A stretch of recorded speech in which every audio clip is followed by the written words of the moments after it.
हे welcome back.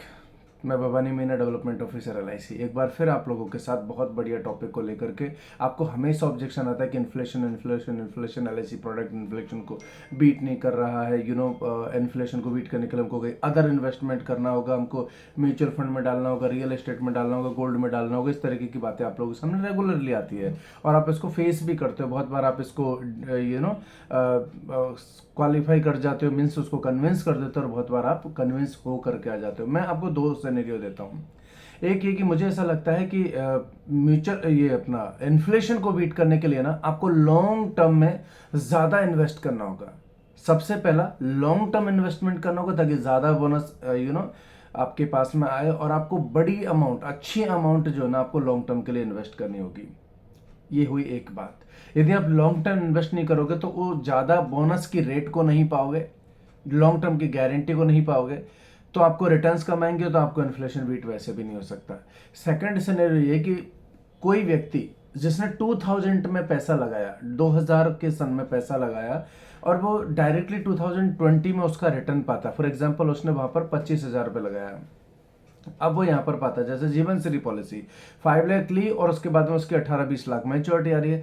अब ये बात को जब 20 साल के बाद में हम देखते हैं या 25 साल के बाद में देखते हैं, तो वो 18-20 लाख रुपए वैल्यू क्या करेगा, क्योंकि आज 18-20 लाख रुपए से तो कुछ भी नहीं आएगा। अब वो बोलता है कि ये पैसा तो बहुत छोटा पैसा हो गया, इसमें इन्फ्लेशन तो बीट ही नहीं हो पाएगा। तो मेरा हमेशा से पॉइंट रहता है कि डियर कस्टमर, यदि आप इन्फ्लेशन को बीट करना चाहते हो ना, तो 20 साल पहले किए गए इन्वेस्टमेंट के आधार पर इसको मत देखो। आप ये देखो कि 20 साल में आपकी इनकम कहां से कहां पहुंच गई, लेकिन आपने क्या सेविंग की। कोई भी व्यक्ति यदि इन्फ्लेशन को बीट करना चाहता है ना, तो उसको कंटिन्यूसली, लगातार, रेगुलरली सेविंग भी बढ़ानी पड़ेगी, जिस तरीके से उसकी इनकम बढ़ रही है। आपकी इनकम बढ़ी, आप तब पूरे महीने का 15,000 रुपये कमाते थे, आपने उसमें से 2,000 हमको दिया जीवन श्री के लिए, लेकिन तब आपकी जो 15,000 रुपये की इनकम थी ना, आज वो हो गई महीने की 1.5 लाख रुपए। लेकिन आपका इन्वेस्टमेंट वहीं के वहीं रखा है। आपने 1-2 पॉलिसियां और ली, वो भी 500 रुपए के लिए, 1,000 रुपए के लिए, उसके बाद आपने कोई पॉलिसी नहीं ली। लेकिन जिस तरीके से जो रूल है कि भाई 30% 20% आपको सेव करना चाहिए, क्या 1.5 लाख रुपए का 30% 20% आपका इन्वेस्टमेंट जा रहा है? कहीं पे भी नहीं जा रहा। तो इन्फ्लेशन को कैसे बीट करोगे भाई?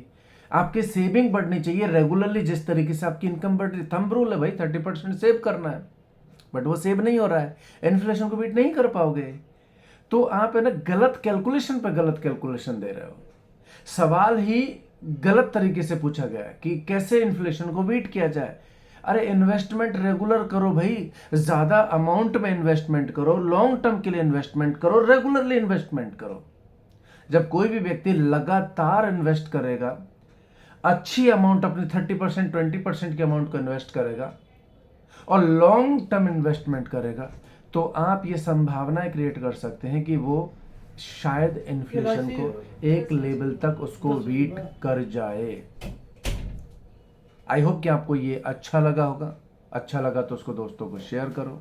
All the best, God bless you, जय हिंद।